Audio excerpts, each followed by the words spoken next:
there's this other massive 16-lane highway that runs for miles in an almost perfectly straight line. From the air, it looks quite a bit like an airplane runway. This, of course, could be a coincidence, but strangely enough, is also directly between a military base and the military zone.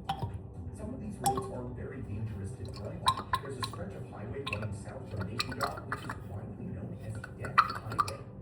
The road has been plagued by fatal collisions since it opened in 2010. Along the side of Death Highway, there's a famous sign inexplicably written in English.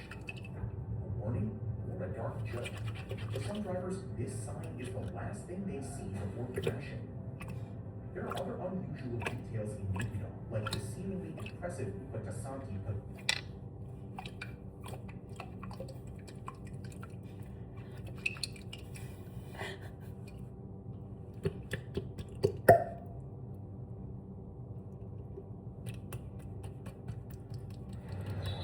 Mulla on ilmoittaa, että mä oon ehdolla vuoden matkailuvaikuttajaksi Tulevan Awardsessa 2026.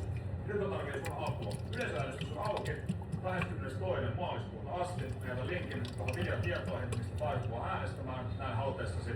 Ja muista ihmeessä kommentoida videoon, että äänestetty, voit käydä äänestämässä, niin se varmasti tseppaa myös muita äänestämään.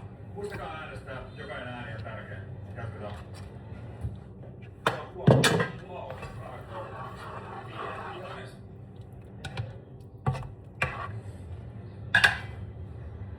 Tää vientiäinen aavistus on tylsä kaupungin vaiheessa.